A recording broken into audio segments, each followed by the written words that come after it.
Kwa Kiswahili, mambo mawili.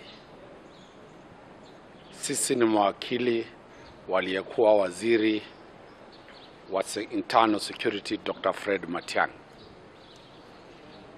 Vyombo vya habari vinatuuliza kwamba mbona leo waziri hakwenda katika ofisi za DCI. Mambo matatu. Mahakama Kuu ilimpa Fred Matiang'I bond ya dhamana ya shilingi 200,000 asikamatwe, lakini iwapo atahitajika kwenda kuandikisha statement atakwenda. Na msimamo ndio huo mpaka sasa. Fred Matiang'I hajaitwa.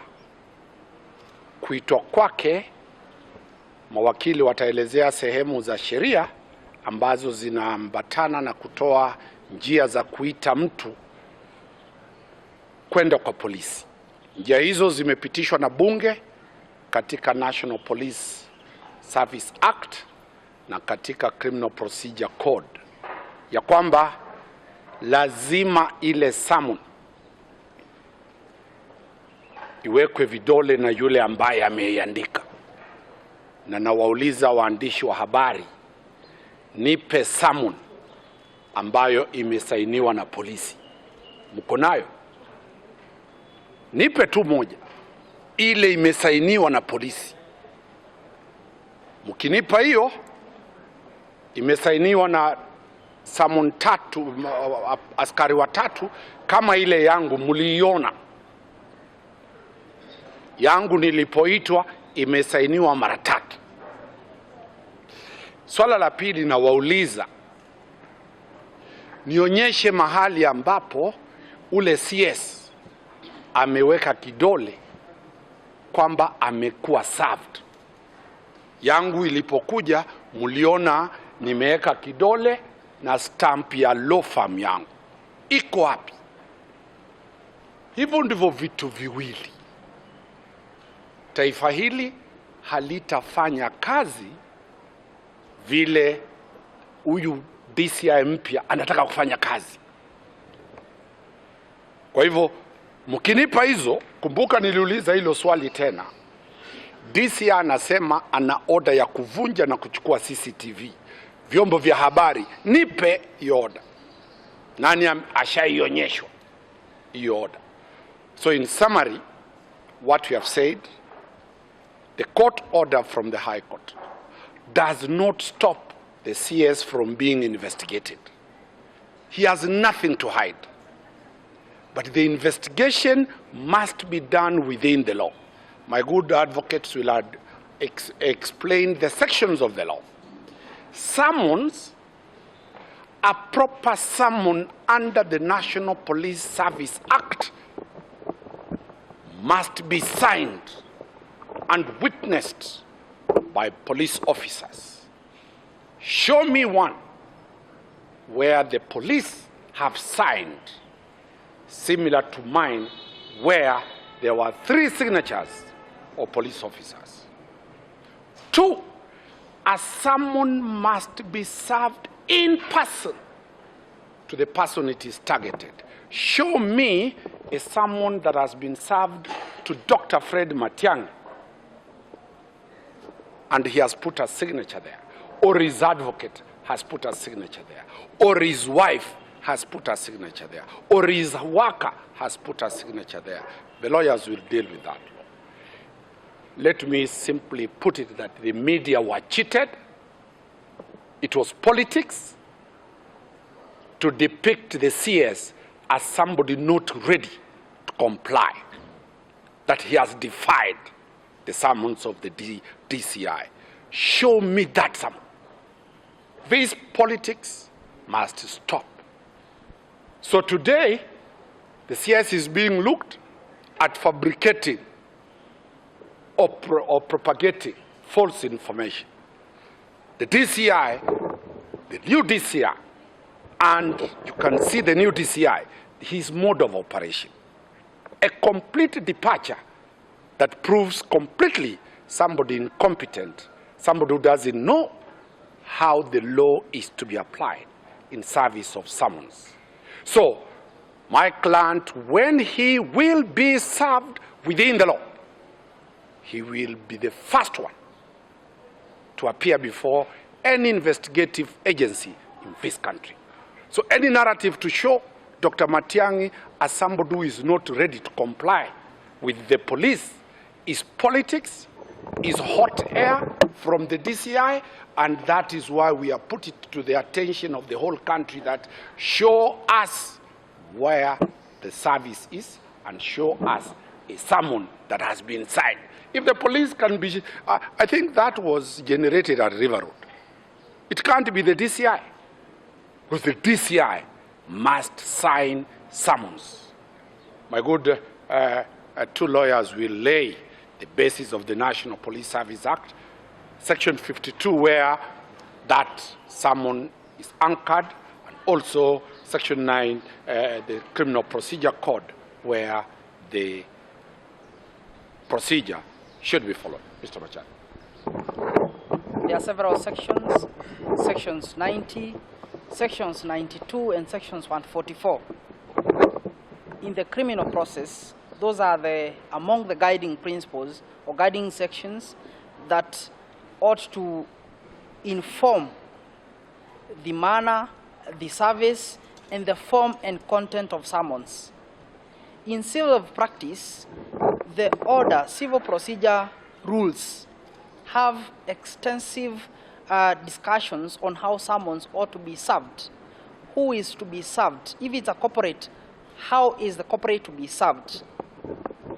In essence, summons ought to be served in person. Summons, the essence of a summon, the reasons why summons are issued, they can be issued by an investigating office or a department, or even summons can be issued by the court. The essence of summons is to ensure that the person so addressed can appear before the court or before the investigating agency. The National Police Service is allowed by National Police Service Act, Section 52. It can summon anyone to appear before it for investigative purposes. But that does not defeat the procedure, the substantive and the formal procedural provisions as to how summons are to be drafted and how they are to be served. To this extent, we have not seen summons served upon our client. The default to honor summons, the court can issue warrants of arrest, or they can even issue a proclamation. There are so many avenues by which the court can address disobedience with summons. What we are telling the world is, to this extent, we've not received any summons, neither has our client informed us of having received any summons. So to the extent the criminal procedure, we have not seen any procedure followed. We cannot preempt investigation being done by the relevant and appropriate bodies. The court indeed pointed as such. The reasons why we in court, we are asking the procedures to be followed. We are not in any way faulting or overlooking or overstepping their mandate. Investigation is to be done. Summons are to be served upon the individuals so intended in the right way. So to this extent, we are waiting to see any that conforms to the criminal or even to the extent of the civil procedures with reference to summons and service. Thank you. First, because summons actually metamorphosize into what is called warrants of arrest. And if you're not careful, lack of respect of summons issued by investigative agency can actually form a basis on which the court, when you're presented before it, can deny you cash bail or even bond, regardless of whether it is a right or not. So what we are saying in summary is that even after taking these summons to be a very serious thing, our client is yet to receive any summons. We are not aware of any summons that have been issued thus far. That is number one. And secondly, if at all any summons have been issued, then we do not have that knowledge, and then again, they have not conformed to the known norms or guidelines that have been set in law. Remember that investigations are also administrative in nature, and administrative law has been codified in our current constitutional dispensation. So much so that any person who is under investigation must be accorded what is called fair administrative action. This action must be reasonable, it must be justifiable, and it must sit well within the four confines of the law. So to that extent, well, we have seen that the current DCI has developed a unique modus operandi, a unique way of doing things that is unknown to the face of the law. But this is what we will want to say in summary or in closing, that the office of the DCI is a creature of the law.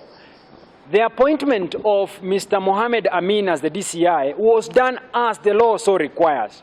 So it is our expectation that everything that he will do so as and in accordance with the law. If he continues failing to respect and obey the law or obeying the law, then we will be forced to use the very mechanisms that have set him in that office to have him removed from that office. We are not going to mince our words. We are going to ensure that all of us respect the rule of law. The law anticipates that all of us, regardless of how mighty we are, regardless of how high in command of the police ranks or whichever ranks we are subordinate to the law. We all bow to the sovereignty of the law, and we will be encouraging him that moving forward, it is high time that he respects the law. He leads his juniors in obeying what we call the rule of law. Thank you for now. Asante. The Constitution of this country says that if the CS is under any threat, he'll report to the police. Where he is, he's no longer a public figure. He has already told people that he's a private citizen. And his whereabouts is not an issue because his lawyers have not raised it. Where he is not an issue, but all we are saying that we are in touch with our client as and every minute. We want to take further instructions, and he wants to give us instructions. Thank you. Any other question?